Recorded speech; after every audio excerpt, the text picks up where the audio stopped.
Hey, how you doing there again, folks? Me again, of course, Brandon Wenzel. Come back at you, another offering off my sampler platter.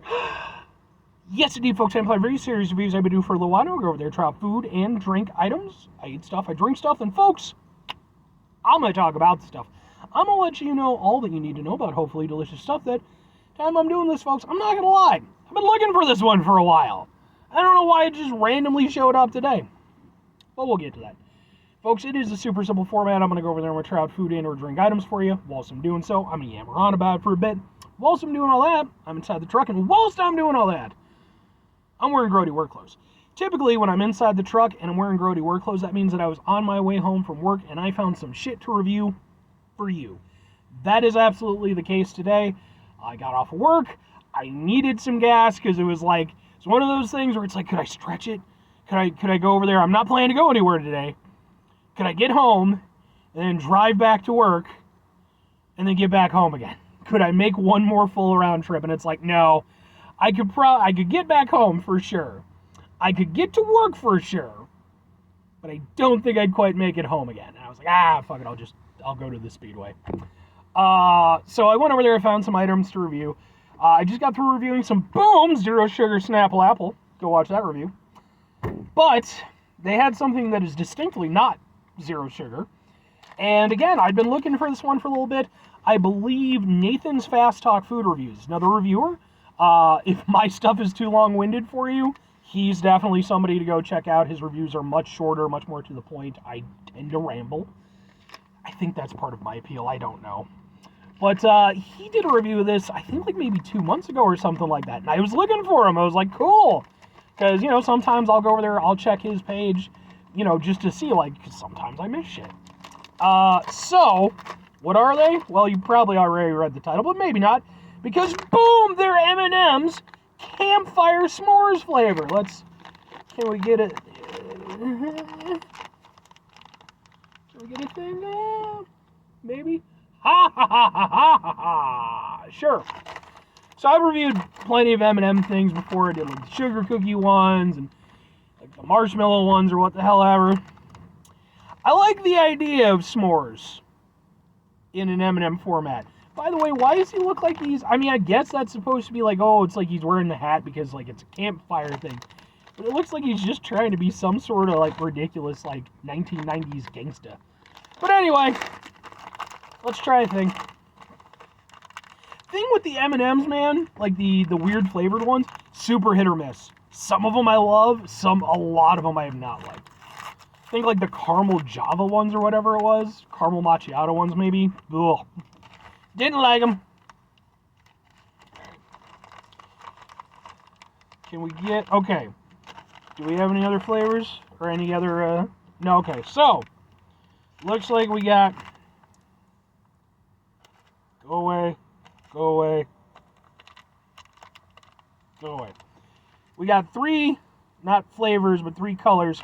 We got the orange, the white, and the black. Appropriate for Halloween season. We are days away at the time I'm doing this. Let's give it a go.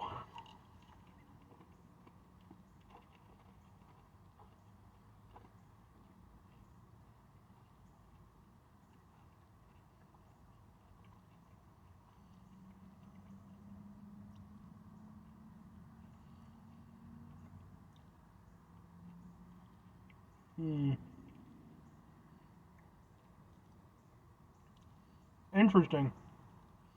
Okay. I sort of see where they're going with it. Sort of. So, at a certain point while I was eating it, the taste was very similar to something else that I reviewed just a few months ago, maybe even just a month ago, I can't remember off the top of my head. Snickers went over there, they came out with a limited edition candy bar called Rockin' Road or some shit like that. It's supposed to be Rocky Road flavored. So, marshmallow, chocolate, that whole thing. So like I said, at a certain point, it really tasted very similar to that. And it's like, okay, that makes sense. They're probably similar in overall makeup. Of course, the one aspect that would be, different between those two is the graham cracker aspect, of the s'mores. Because otherwise, it's, it's pretty similar. So it was at about that point when I believe what they're trying to be the graham cracker taste kicked in. Except that it didn't taste that much like graham cracker to me. I'm not saying that, I get what they were going for with it. I get that it wasn't going to taste exactly like graham cracker. But to me, instead of like a real sort of graham cracker taste, it almost took on sort of like a maple syrup kind of taste. So, like, just this weird sort of hit. Like, and, I'm going through it. I got the chocolate aspect. I kind of get the marshmallowy, sort of thing. Again, it sort of has that Rockin' Road Snickers flavor going on. And then, kind of out of nowhere, I get hit with this, like, weird sweetness. And, again, like, I'm trying to place the flavor, and it's like it has sort of a maple-ish kind of flavor. And I'm not saying it's a huge maple flavor or anything, but that was what my brain, that's what it evoked in my head. So it's I think what they did with it was that they were trying to get that graham cracker taste, but graham crackers, although delicious, aren't super duper flavorful. Like, they have a nice flavor, but they're not going to punch you in the face with it, They work well with the s'mores aspect because they're accentuating everything. Plus, they're providing the handholds. I think what they tried to do with it was they tried to amp up that flavor, and I personally think that they went a little bit too far with it. But let's, I just got 3 white ones. They're all the same damn flavor. Let's just...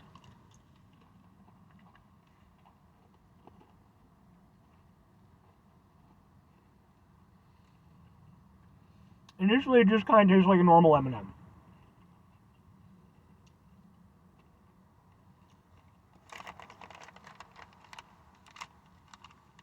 And then as it melts, you start to get sort of the marshmallowy kind of taste to it.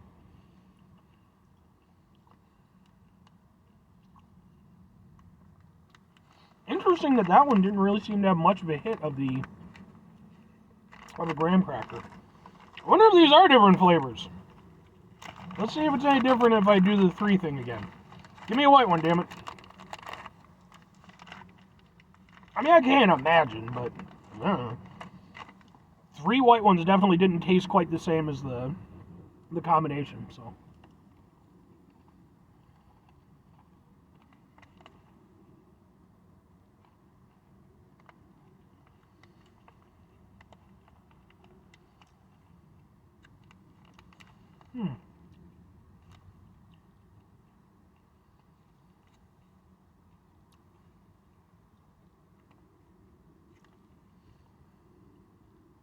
It's really weird.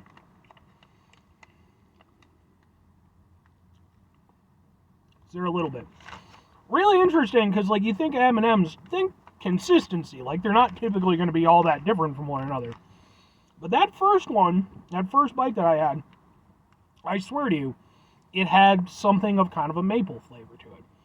Whereas the second bite, or the second round of them that I ate, seemed to be much more neutral. This one had a little bit of that maple. Maybe that's just my palate adjusting to it, to be fair. But I feel like with that first one, it was very, it was pretty prominent. It was definitely something that I noticed immediately. Whereas with this one, I really had to let all the flavors kind of fall back. So maybe it is just a little bit of inconsistency there. I mean, here's the thing. Does it taste like s'mores? Kind of, in a very vague sense. The problem with, like, s'mores flavored things is that fundamentally they're never going to capture the proper s'mores aspect of it. As good as you can get it, it's just never going to be quite the same. There's something really magical and special about s'mores when they're done properly, especially if you do them actually over a campfire. Nothing is going to quite compare to that. But you can, try to recreate it in a facsimile sort of way. Do these do that? Yes. Do they do a particularly great job of it? No. Are they still decent enough? Yes. Unlike some of the other ones where I've tried them where I really didn't like their alternate flavor, This one I can get behind. There's a certain amount of, like, it's interesting to say, especially about an M&M, there's a certain level of depth of flavor to these that I actually kind of like. There's a little complexity. There's multiple things going on. I like that. These would not be my favorite M&Ms. The mint chocolate ones probably are. Or, well, I was going to say the peanut butter ones, but you just get Reese's Pieces. They're definitely the superior in that, in my personal opinion. Two questions have to be asked. Would I get them again? Would I recommend them? Maybe and sure. If these stuck around, which to be fair, a lot of times M&Ms will stick around long past the season that they're in, I would probably pick them up again on occasion. But again, like, M&Ms aren't my go-to candy anyway. So these would not be my go-to M&Ms. So, but I would probably, especially with them being like a limited time flavor, I would probably get them at least one more time before they're out of season. If I'm recommending them to people, they're okay. They're very okay. They're kind of fun. They're a little bit interesting. If you're trying to get them because you want a real s'mores taste, well, you're shit out of luck. Sorry. But if you're getting them just because you want a, interesting limited edition M&M flavor, sure, I think they do perfectly fine in that regard. 5 things before I get out of here. Have yourself a great rest of your day, spectacular rest of the week, monumental rest of the month, stupendous rest of your folks. You go over there, have yourselves a truly proper s'mores-tastic rest of your life. Like, really s'mores. Like, with the thing and with the campfire and hopefully maybe some loved ones around. I mean, I guess you could just go out and do it by yourself, but it might be a little bit creepy. Just making s'mores by yourself out at a campfire out in your backyard. I'm not going to say that it is creepy, but I'm going to say it might be a little bit creepy. But hey, to be fair, I go over there, when I go over there, I trim my hedges. I use an old machete. I'm sure my neighbors fucking love it when I do that. Hey, I have a machete, I might as well use it. Final 2 things. Number 1, try to bring some positivity in the world as much as possible. It is, however, always appreciated. But what do you do? Can't do all the time. I know I can't do all the time. Here's what you do, folks. You're going to try not to be an asshole. Folks, not always the easiest thing in the world to not be an asshole. Trust me, I know it. I live it. I'm out there with you in it. Day to day can be a struggle. I don't care who you are. But it's important when we go over there and we deal with those situations, especially if we're struggling. Take a step back, try to mitigate the level of assholishness in our lives, hopefully do better for ourselves and for those around us. Very final thing, folks. Do the thing. Whatever the thing is for you, that's what I want you to go out and do. Folks, maybe you're going to go over there. Maybe you're going to try out some Campfire s'mores M&Ms, as I have done here today. And maybe like me, you're going to be like, yeah, they're okay. They're fine. But then maybe you're over there and you're like, you know what? I'm going to go over there. I'm going to prove that going over there and making s'mores by yourself in your backyard isn't creepy. So maybe you go over there and you do it, and you're making s'mores late at night with the campfire. Maybe your neighbors are doing something in their backyard, and they're just kind of like, and you're like, so then they go over there and they start telling people in the neighborhood, and it becomes a whole gossip tree kind of thing. Now you're the weird s'mores at 2 a.m. guy. And, and then it's like, then it ends up being a thing where, like, maybe the rec center is going to be torn down because of some evil douchebag, and the only way to go over there and win it back for the youth is in a, stellar breakdancing concert. And it turns out not only do you make s'mores at 2 a.m., but you're a goddamn good breakdancer. Then you save the day, and then people are like, we thought you were weird because of the s'mores thing, but save the rec center. You're okay at our book. And you're over there and you're like, well, do you want to go over there and make s'mores with me at 2 a.m.? They're like, fuck no, weird guy. That's how that goes. Or conversely, just watch Breakin' 2 Electric Boogaloo. That's a way better idea. Bye.